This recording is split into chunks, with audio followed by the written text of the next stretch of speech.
హల్లెలూయా, హల్లెలూయా. దేవుని మహిమ కలుగును గాక. ఆరాధన చేసుకుందాం, దేవుని స్తుతిద్దాం, ఆరాధనకు వెళ్ళిపోదాం, దేవుని స్తుతిద్దాం. ఎక్కడ కూడా టైం వేస్ట్ చేయొద్దు. మనం చూద్దాం బయట ప్రపంచం, బయట పరిస్థితులు ఎలా ఉన్నాయో. దేవుడు కాని వాటికి ఎటువంటి భక్తి జరుపుతున్నారో, నిజమైన దేవునికి మనం ఎంత భక్తి శ్రద్ధలతో మనం ఎంత ఆరాధన చేస్తున్నామో, మన దేవుని యొక్క గొప్పతనాన్ని బట్టి మనం ఆరాధన చేయాలి. మన దేవుడు ఎవరండి? ఆయన మాట్లాడే దేవుడు. క్షేమమే ఎరగని లోకంలో ఎన్నో ఎన్నో గొప్ప కార్యాలు దేవుడు అనేకమైన చేశాడు. ఆరాధన చేసుకుందాం, ఆరాధనకు వెళ్ళిపోదాం, దేవుని స్తుతిద్దాం. మీకే విడిచిపెట్టాను, మిమ్మల్ని చేసిన వానికి ఎటువంటి ఆరాధన మీరు చెల్లించగలరు? ఆత్మపూర్ణలే ఆరాధన చేయాలి. హృదయం బద్దలు కొట్టుకొని ఉబ్బికే కన్నీళ్లతో, ఉబ్బికే సంతోషంతో, అబ్బా ఎంత గొప్ప దేవుని నేను ఆరాధన చేస్తున్నాననే గర్వంతో ఆరాధన చేయాలండి. తల దించుకొని సిగ్గుపడి ఆలు ఈలు చూస్తారేమో, లేదు, నువ్వు గర్వంతో ఆరాధన చేయాలి. ఇంత గొప్ప దేవుని ఆరాధన చేయడానికి నేను అర్హుడినా, నేను అర్హురాలనా అనే ఒక మనసుతో, మంచి మనసుతో ఆరాధన చేయాలి. ఆరాధన చేద్దాం, చేతులు రెండు పైకి దేవునిస్తాం. కోరు కూడా వస్తారు. ప్రభా నీకు వందనాలు తండ్రి, స్తోత్రం స్తోత్రం. ఆత్మపూర్ణలే ఆరాధన చేయాలి.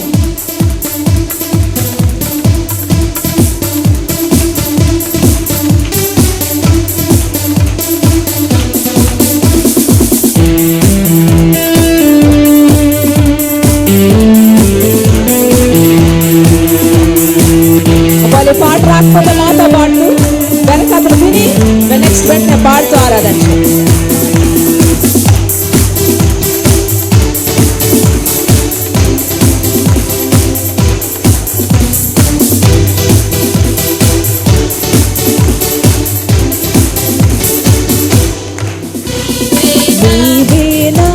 సంతోషగానము, రక్షణ శృంగము, మహాశైలము. నీవేనా సంతోషగానము, రక్షణ శృంగము, మహాశైలము. బలసూరుడా యేసయ్యా నా తోడై, ఉన్నత స్థలములపై నడిపించుచున్నావు. బలసూరుడా యేసయ్యా నా తోడై, ఉన్నత స్థలములపై నడిపించుచున్నావు. వెనకాతల నీవేనా సంతోషగానము, రక్షణ శృంగము, మహాశైలము. నీవేనా సంతోషగానము, రక్షణ శృంగము, మహాశైలము. త్యాగము ఎరుగని స్నేహముకు క్షేమము కరువై ఉండగా, నిజ స్నేహితుడా ప్రాణం పెట్టి నీ ప్రేమతో నన్ను ఆకర్షించు. నిరంతరము నిలిచిన నీ కృప, నీ కనికరము, నీ ప్రేమ, నీ దయా నాపై.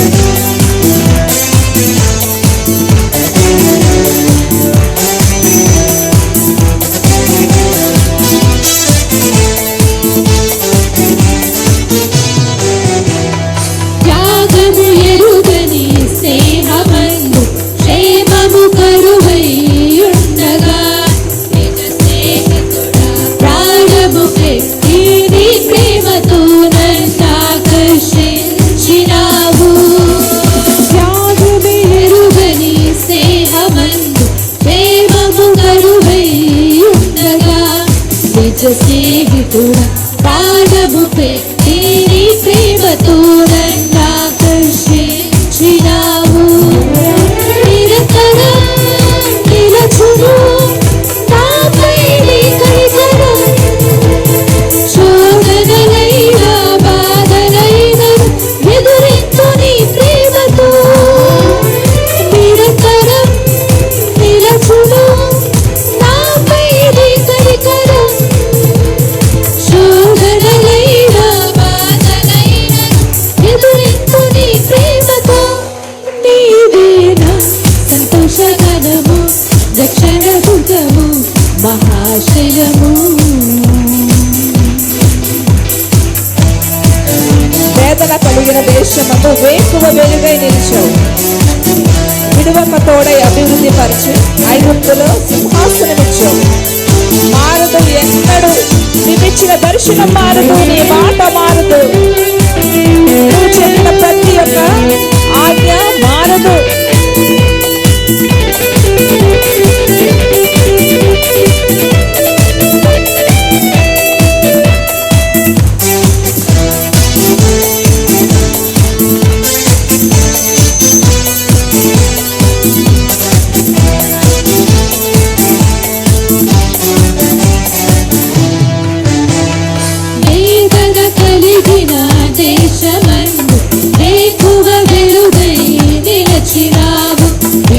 విడువకతోడే అభివృద్ధి పరచి ఐగుప్తులో సింహాసనమిచ్చినావు.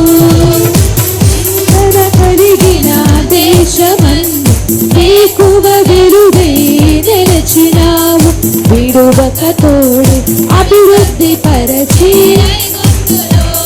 సింహాసనమిచ్చినావు. మారదు ఎన్నడూ నీవిచ్చిన దర్శనం, అనుదినం అనుక్షణం నీతో నా జీవితం. మారదు ఎన్నడూ నీవిచ్చిన దర్శనం, అనుదినం అనుక్షణం నీతో నా జీవితం. నీవేనా సంతోషగానము, రక్షణ దుర్గము, మహాశయము. నీవేనా సంతోషగానము,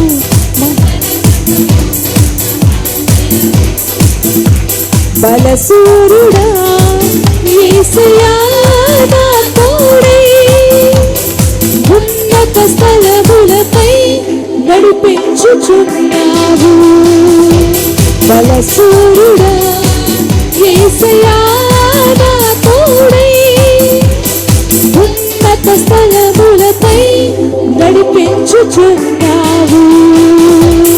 నీవేనా సంతోషగణము, రక్షణ దుర్గం. ఆరాధన చేద్దామా? 10 నిమిషాలు హల్లెలూయా చెప్దామా? 10 నిమిషాలు ఆరాధన చేద్దాం. ఆత్మపూర్ణులై ఆరాధన చేద్దాం. ఆత్మతో నింపబడదాం. ఆత్మతో నింపబడదాం. మన హృదయాలు తెరవబడాలి. హృదయంలోంచి ఉప్పొంగిపోయే కన్నీటి దారాలతో ఆయన ఆరాధన చేద్దాం. దేవుని యొక్క గొప్పతనాన్ని బట్టి, దేవుని యొక్క గొప్పతనాన్ని బట్టి, ఎంత గొప్ప దేవుని మనం ఆరాధన చేస్తున్నాం. ఎవరిని ఆరాధన చేస్తున్నాం? ఎవరి నామంలో నేనున్నాను. ఏది అంటున్నాడు? ఎవరి నామంలో నిలబడ్డాను ఆ దేవుని యొక్క నామం తోడు. ఎవరి నామంలో నిలబడ్డాను. అటువంటి పౌరుషం ఉండాలండి. అటువంటి పౌరుషంతో నింపబడాలి. ఎవరి నామంలో నిలబడ్డాను, ఎటువంటి శక్తి గల దేవుని యొక్క నామంలో నిలబడ్డాను.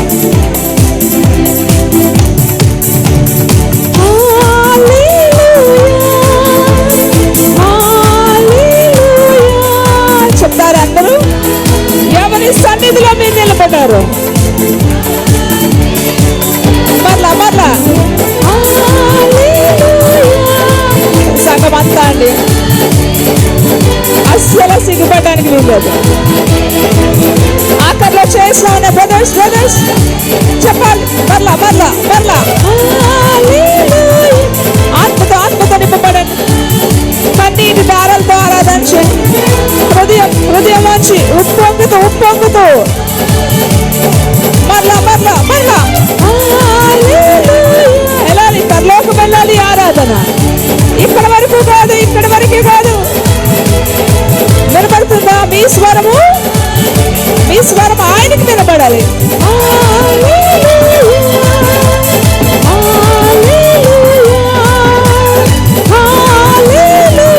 చెప్పాలి. ఇంకా నోరిప్పాలి. నోరిప్పాలి. వెళ్ళాలి. నీ స్వరం నాకు కాదు. నీ స్వరం నాకు వద్దు. ఎవరి సన్నిధిలో మీరు నిలబడ్డారో ఆ దేవునికి వినపడాలి. నీ స్వరం వినపడుతుందా? నీ స్వరం వినపడుతుందా? ఆయనకి వినపడాలి. హల్లెలూయా.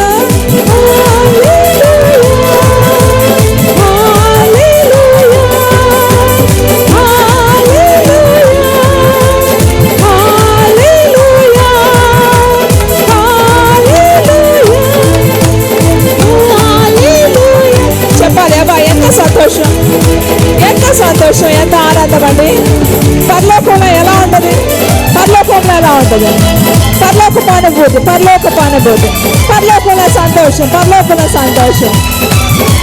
అయ్యా, ఎవరైతే నిజంగా ఆరాధన చేస్తారు, ఎవరైతే నిజంగా ఆత్మపూర్ణులే ఆరాధన చేస్తారు, ఫార్మాలిటీ వద్దు, ఆత్మపూర్ణులే ఆరాధన చేయాలి. ఎవరైతే నిజంగా ఆరాధన చేస్తారు, సర్వ సమృద్ధితో నింపండి. సమృద్ధి అయిన దీవెనలు. ఎవరైతే ఆత్మపూర్ణులే ఆరాధన చేస్తారు,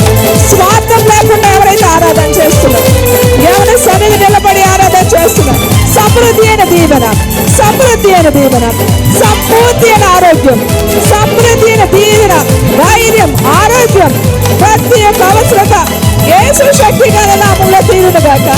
హల్లెలూయా, హల్లెలూయా, హల్లెలూయా.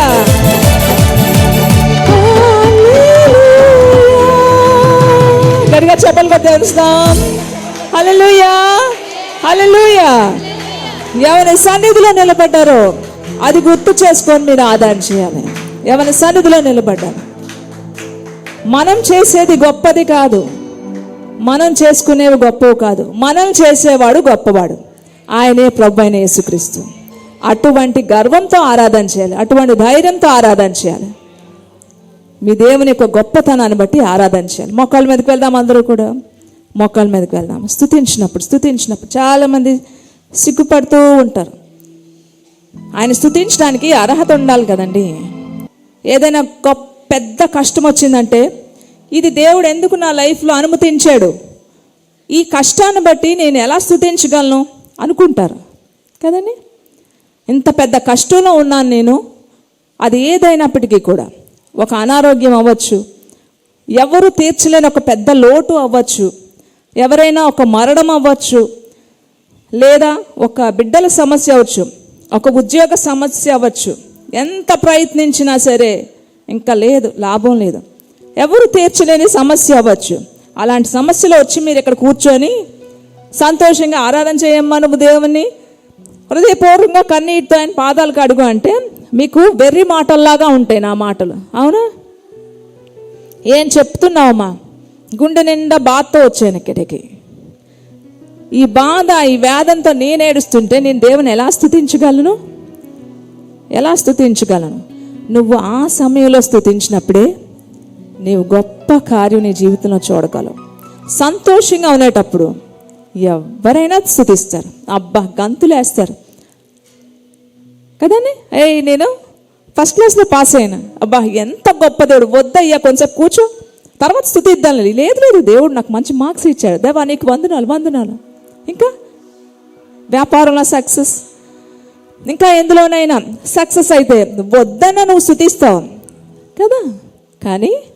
కానీ పౌలుసీలు ఏ సమయంలో స్తుతిస్తానని, పౌలుసీలు మంచిగా ఏసీ రూమ్లో కూర్చొని విందు భోజనం చేస్తూ స్తుతించారా? పౌలుసీల ఏసీ రూమ్లో పడుకొని చక్కగా మంచి పట్టు బెడ్ మీద మంచి ఫుడ్ తింటూ,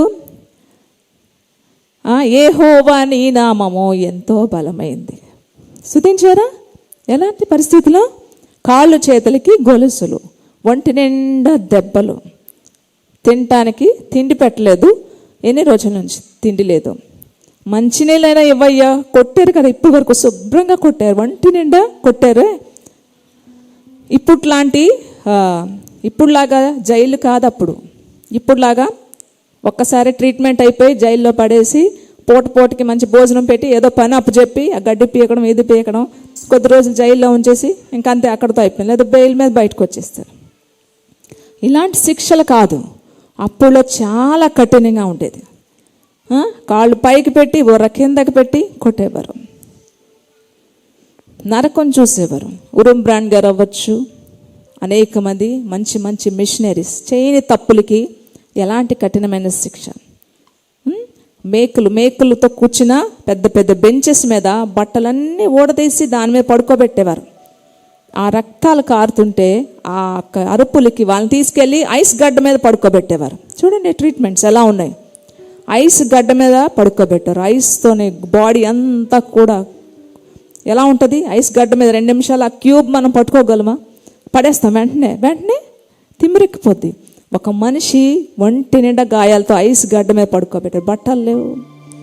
చెప్పు, ఒక్క మాట చెప్పయ్యా, ఒక్క మాట కావాలి నీ నుంచి. ఏం కావాలి? యేసు ప్రభు దేవుడు కాదు, ఇప్పుడే విడిచిపెడతాను, చెప్పు, ఒక్క మాట చెప్పు, నీకు మంచి లైఫ్ ఇస్తాం మేము. చెప్పారు. ప్రాణం పోయినా పర్వాలేదు, చిత్రహింసలు పడ్డారండి. అలాంటి సమయాల్లో రాసిన అద్భుతమైన కీర్తనలు పౌలుసీలు అవ్వచ్చు, అనేక మంది భక్తులు అవ్వచ్చు, మిషనరీస్ అవ్వచ్చు. వాళ్ళు రాసిన ఒక్కొక్క కీర్తన మనం ఎంత సింపుల్గా పాడేస్తాం, పౌలు శీలను బంధించి చెరసాల వేయగా కీర్తనలతో పాడగా సంఖ్యలు విడిపోయి ఎంత సింపుల్గా పాడేస్తాం. ఆ సిచ్యువేషన్లోకి వెళ్తే ఎలాంటి దారుణమైన పరిస్థితిలో ఉండి ఆ కీర్తన రాశారు, ఆ పాట రాశారు. దేవుని స్తుతించాలి. దేవుడు అంటాడు, నీ కష్టకాలంలో నన్ను స్తుతించు. ఎన్ని తలచినా ఏది అడిగినా ఆఖరికి ఏం జరగాలి? ఏం జరగాలి? మీ ఇష్టం జరగాల? మీ ఇష్టం జరగాల? ఆయన చిత్తమే జరగాలి. అవునా? ఎన్ని నువ్వు అనుకున్నా, నీ ప్లాన్స్ ఏమైనా సరే ఆయన యొక్క బెస్ట్ ప్లానే జరగాలి నీ పట్ల. ఎంతమంది కోరుకుంటున్నారు? హల్లెలూయా. ఒక పాస్టర్ గారికి ఏకైక కుమార్తె ఉందట. భార్య రీసెంట్గా చనిపోయింది. ఆ దుఃఖంలో ఉన్నారు. ఒకే ఒక కుమార్తె ఉంది. ఆ ఒక్క కుమార్తె మీదే ఆయన ఆశలన్నీ, ప్రేమ అంతా కూడా పెంచేసుకున్నారు. ఒకరోజు ఒక వివాహ కార్యక్రమానికి ఆ చిన్న కూతురుని తీసుకొని వెళ్తూ రిటర్న్లో వస్తూ అనుకోని విధంగా యాక్సిడెంట్ అయింది. ఆ పాప తండ్రి ఇద్దరు వస్తుండగా యాక్సిడెంట్ అయ్యి ఆ యొక్క లారీ ఢీ కొట్టడం వల్ల పాప విసిరి వేయబడి ఒక డివైడర్ కొట్టుకొని అపస్మారక స్థితిలోకి వెళ్ళిపోయింది. ఈయనకి చిన్న చిన్న గాయాలతో బయటపడ్డారు. మొత్తానికి హాస్పిటల్లో జాయిన్ చేసేటప్పటికి గుర్తుపట్టలేని పరిస్థితి, కోమాలోకి వెళ్ళిపోయింది. ఇంకా ఈ దుఃఖం, భార్య చనిపోయిన దుఃఖం, ఈ పాప కోమాలోకి వెళ్ళిపోయింది. ఎవరితో చెప్పుకుంటాడు ఆయన సేవకుడు? ఏడుపు ఏడుపు, కోమాలోకి వెళ్ళిపోయింది. అలాగా కొద్ది రోజులు గడుస్తుంది. వేదన, బాధ తట్టుకోలేని పరిస్థితి. ఎవరితో చెప్పుకుంటారు ఈ బాధ? భార్య దూరమైంది, కూతురు కూడా ఇప్పుడు దూరం అయ్యే పరిస్థితిలో. ఏంటి వర్ణనాతీతమైన పరిస్థితి. అలా కొద్ది నెలలు గడుస్తున్నాయి. కూతురు పూర్తిగా తండ్రిని గుర్తుపట్టలేని పరిస్థితి, నాన్న అని కూడా పిల్లలేని పరిస్థితిలోకి వెళ్ళిపోయింది. ఏడుస్తున్నాడు, ఏంటి ప్రభా ఇలాంటి పరిస్థితి అని చెప్పి. అలాగా కొద్ది నెలలు గడిచినప్పుడు ఒకరోజు ఆ పాపకి ఆహార పదార్థాలు తినడానికి భోజనం పట్టుకెళ్తే హాస్పిటల్ వైపు వెళ్తున్నప్పుడు దేవుడు చెప్తున్నాడు, దేవుడు మాట్లాడుతున్నాడు, నా కుమారుడా నువ్వు నన్ను స్తుతించగలవా ఈ సమయంలో అని. ఏమని స్తుతించాలి ప్రభా? అంతే కదా, ఇందాక నేను మీకు వేశాను కదా ప్రశ్న. మీ ఉన్న పరిస్థితిలో ఏమని స్తుతించాలంటే, ఇంత పెద్ద పరిస్థితితో నేను సంఘానికి వచ్చాను, నేను ఇక్కడ ఉండుంటారు చాలామంది. ఇంత పెద్ద సమస్యతో చర్చిలో కూర్చుంటే ప్రభా నువ్వు చేసిన మేలుకి వందనాలు ప్రభా అని చెప్పాలా? ఇలాగే ఉందన్నమాట. ఏమని చెప్పాలి ప్రభా? ఏమని చెప్పాలి? నా భార్య చనిపోయింది, ఇప్పుడు నా కూతురు కూడా చావు బతుకులో ఉంది, దీన్ని బట్టి నేను స్తుతించాలా? నా కుమారుడు నన్ను స్తుతించు. వెళ్తున్నాడు పట్టుకొని, క్యారేజ్ పట్టుకొని. నేను స్తుతించలేని పరిస్థితిలో ఉన్నాను. నా హృదయం అంతా వేదంతో నిండిపోయింది. నేను నిస్వార్థంగా నీ సేవ చేశాను. ఎలా చేశాను? ఏ వాళ్ళలాగా ఈలాగా అన్యాయం, అక్రమాలు ఇష్టం వచ్చినట్టు నేను చేయలేదు. స్వార్థం లేకుండా నిస్వార్థంగా నేను సేవ చేశాను. కొంచెమైనా కనికరం లేదా అంటాం కదా మనం కూడా. ఎంత యథార్థంగా నీ పరిచయం చేశాను నేను, ఎంత నీతిగా నేను బ్రతికాను. ఎందుకు వచ్చింది నాకు ఈ కష్టం? నా భార్య చనిపోయినా నా కూతురులో నా జీవితాన్ని అంతా కూడా బ్రతుకుతున్నాను. కూతురులోనే నా ప్రేమను పెంచుకొని బ్రతుకుతున్నాయి. కూతురుని కూడా దూరం చేసావు ఈరోజు. ఈ యొక్క ఇంత పెద్ద సమస్యను తప్పించలేని దేవుడువా నువ్వు? నా కూతుర్ని బాగు చేయలేని దేవుడువా నువ్వు? నువ్వు సర్వశక్తిమంతుడైన దేవుడు కదా. ఈ కూతుర్ని ఇప్పుడు బాగు చేయలేవా? బాగు చేసి నాకు ఇవ్వలేవా? మాకు సంతోషాన్ని ఇవ్వలేవా? ఏ పరిస్థితిలో నేను స్తుతించగలను? నా హృదయం ఒప్పుకోవట్లేదు, నేను స్తుతించలేను ప్రభా. వెళ్తున్నాడు, ఇంకా దగ్గరికి వెళ్తున్నప్పుడు నా పరిశుద్ధాత్మ దేవుడు చెప్తాను, నా కుమారుడా నువ్వు నన్ను స్తుతించు, నువ్వు నన్ను స్తుతించు అని అంటే నేను స్తుతించలేకపోతున్నాను ప్రభా, నా నోరు రావడం లేదు. ఇంకా మెట్లెక్కుతున్నప్పుడు దేవుడు చెప్తున్నాడు, పరిశుద్ధాత్మ నా కుమారుడా నన్ను స్తుతించగలవా నువ్వు అని చెప్పిన మెల్లని స్వరం ఆయన యొక్క హృదయం బద్దలైపోయిందని. దేవుడు ఎన్నో కార్యాలు చేశాడు, ఎన్నో అద్భుతాలు చేశాడు. అవన్నీ ఒక్కొక్కటి గుర్తొస్తుంది. దేవుడు చేసినా దేవుడే, చేయకపోయినా దేవుడే. ప్రభా నన్ను క్షమించని చెప్పి పరిశుద్ధాత్మ దేవుని యొక్క ఆ యొక్క శక్తి ఎప్పుడైతే తాకిందో హృదయం బద్దలైపోయి నోట్లోంచి దేవుని విపరీతంగా స్తుతించడం మొదలుపెట్టాడు. మెట్లెక్కుతూ ఉన్నాడు. ప్రభా నీకు వందనాలు తండ్రి, నీకు స్తోత్రాలు అని చెప్పి కన్నీటితో దేవుని స్తుతించడం మొదలుపెట్టాడు. వెంటనే ఇంకా పాప దగ్గరికి, ఆ వార్డ్ దగ్గరికి వెళ్తున్నప్పటికే పరిశుద్ధాత్మ యొక్క శక్తి ఆ పాపను తాకి వెంటనే కళ్ళు తెరిచిందండి. కళ్ళు తెరిచి మంచం దిగి డాడీ అనుకొని పరిగెత్తుకొని వచ్చి తండ్రిని కౌగిలించుకుందండి. హల్లెలూయా, హల్లెలూయా, హల్లెలూయా. ఇద్దరు కలిపి దేవుని స్తుతించడం మొదలుపెట్టారు. స్తుతిలో శక్తి. స్తుతించగలరా మీరు? స్తుతించగలరా? ఎన్ని తలచినా ఏది అడిగినా ఏం జరగాలి? మన చిన్న ప్లాన్, మనం వేసుకున్న చిన్న ప్లాన్ జరగాల. దీనికి మించిన గొప్ప ప్లాన్ ఆయన చిత్తం జరగాల. ఆయన చిత్తమే జరగాలి అన్నవారు మోకాళ్ళ మీదకి వెళ్తారా? చేతులు రెండు ఆయన వైపు ఎత్తి సంతోషంగా ఉన్నవారు దేవుని స్తుతిస్తారు.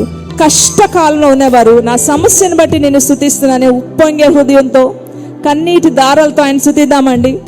స్తుతిద్దామా? రెండు చేతులు పైకెత్తి ప్రతి ఒక్కరు కూడా. ఎన్ని తలచినా ఏది అడిగినా జరిగేది నీ చిత్తమే ప్రభువా, జరిగేది నీ. చెప్పండి, అందరూ చెప్పండి. నీ వాక్కుకై వేచి ఉంటిని, నా ప్రార్థన ఆలకించు. చెప్పాలి, మీరు చెప్పాలి. చెప్పండి, దేవునితో చెప్పండి. మరొకసారి. ఎన్ని తలచినా ఏది అడిగినా జరిగేది నీ చిత్తమే ప్రభువా, జరిగేది నీ చిత్తమే. నీ తోడు లేక, నీ ప్రేమ లేక ఇళ్ళలోనే ఏ ప్రాణి నిల్చోగలదా? ఆయన తోడు, ఆయన ప్రేమ, ఆయన యొక్క గొప్ప ఆదరణ లేకుండా భూమి మీద ఒక ప్రాణి నిలబడగలదా?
ప్రభువా, నా ప్రార్థన ఆలకించుమా.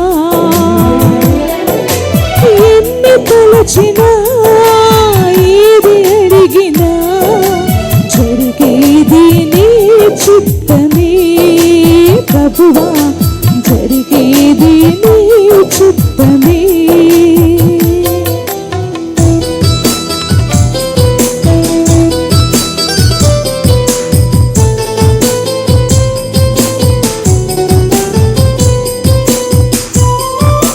ఆపదలో నన్ను వెన్నంటిన నా కాపరివై నువ్వు నన్ను ఆదుకుంటుడు అయ్యా. లోకమంతా నన్ను విడిచిపెట్టేసి నన్ను వెలివేసినా సరే నీ తోడు, నీ నీడ, నీ మాట, నీ యొక్క ఆదరణ నాకు కావాలి అయ్యా.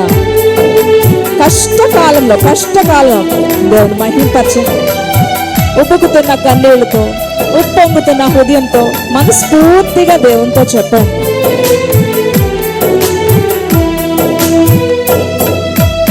ఆపదలో నన్ను వెన్నంటి ఉన్నా నా కాపరి నీవై నన్నాదుకుంటివి.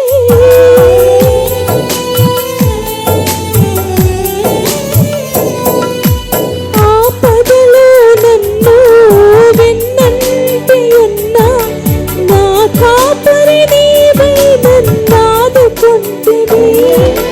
లోకమంతయు నన్ను విడచినా, లోకమంతయు నన్ను విడచినా నీ నుండి వేరు చేయదు ప్రభువా, నీ నుండి వేరు చేయదు. ఎన్ని తలచినా చెప్తారా? చెప్పండి, మంచి మనసుతో. నీ చిత్తమే ప్రభువా, జరిగేది నీ చిత్తమే. నా స్థితి గమనించావు, నన్ను ప్రేమించావు. నేను ఏ స్థితిలో పడున్నానో, ఏ స్థితిలో నేను బాధపడుతున్నాను, నా స్థితి నా చూచి నా దగ్గరికి వచ్చావయ్యా.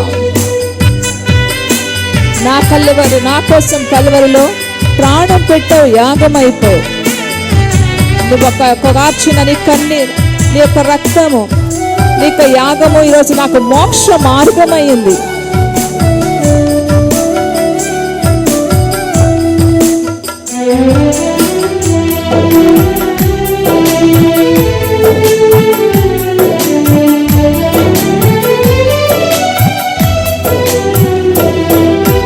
నా స్థితి గమనించి నన్ను ప్రేమించి నా కొరకై కల్వరిలో యాగమైతివా.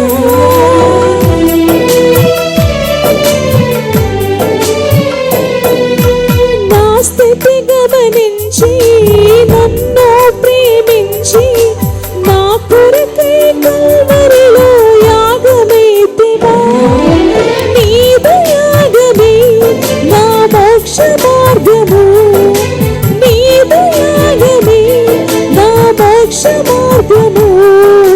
నీ యందే నిత్య జీవము ప్రభువా, నీ యందే నిత్య జీవము. ఎన్ని తలచినా ఏది అడిగినా జరిగేది నీ చిత్తమే ప్రభువా, జరిగేది నీ చిత్తమే. నీ వాక్కుకై వేచి ఉంటిని, నా ప్రార్థన ఆలకించుమా ప్రభువా, నా ప్రార్థన ఆలకించు. చేతులు చెప్దాం ఆఖరిగా మరలా. ఎన్ని తలచినా ఆయన వైపు, ఆయన వైపు, మీ చేతులు ఆయన వైపు. జరిగేది నీ చిత్తమే ప్రభువా, జరిగేది నీ చిత్తమే.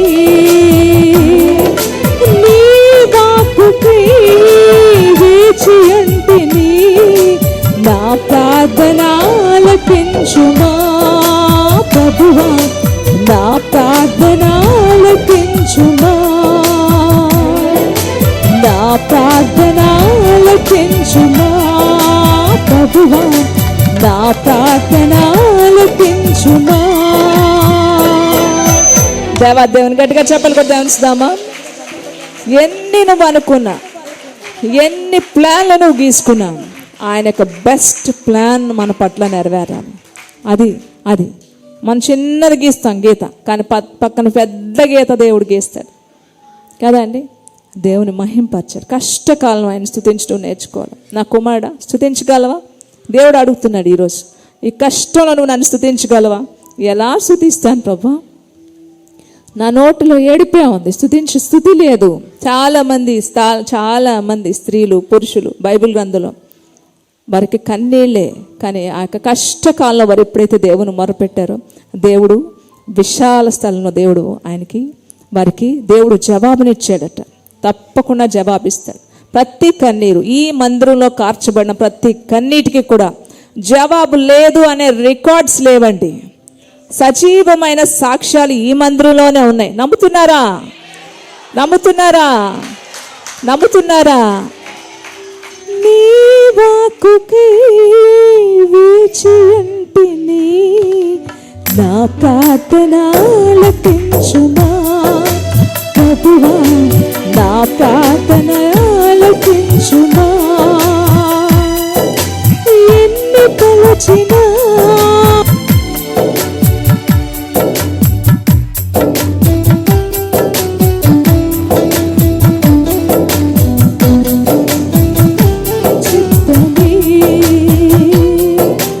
జరిగేది నీ చిత్తమే ప్రభువా, జరిగేది నీ చిత్తమే.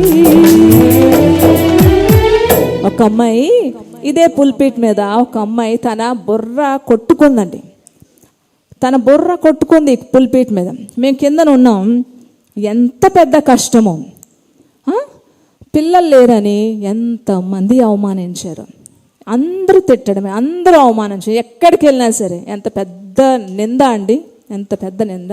ఎక్కడికి రానివ్వరు, ఏమైనా ప్రోగ్రామ్స్ అయినా ముట్టుకోనివ్వరు, పువ్వులు వేయాలన్నా వేయనివ్వరు, పెళ్ళిళ్ళకి వస్తే చులకనగా చూస్తారు కదా. ఇన్ని సొసైటీలో ఇన్ని పడిందన్నీ. బొర్ర కొట్టుకొని ఏడ్చింది. ఆ ఏడ్చిన ప్రతి కన్నీరు దేవుని పాదాల దగ్గరికి వెళ్ళి 2 ముత్యాలని దేవుడిచ్చాడండి. హల్లెలూయా. ఇలాంటివి కొన్ని వందల కార్యాలు ఇక్కడ జరిగినాయి. ఇక్కడ కార్చిన ప్రతి కన్నీటికి కూడా తప్పకుండా దేవుడు జవాబునిస్తాడు. దేవుడు మీతో మాట్లాడితే స్పష్టంగా ఒకరు కొత్త వాళ్ళు ఎవరైనా ప్రార్థన చేయగలరా అండి? ఎవరైనా చేయండి, బిగ్గరగా చేయండి.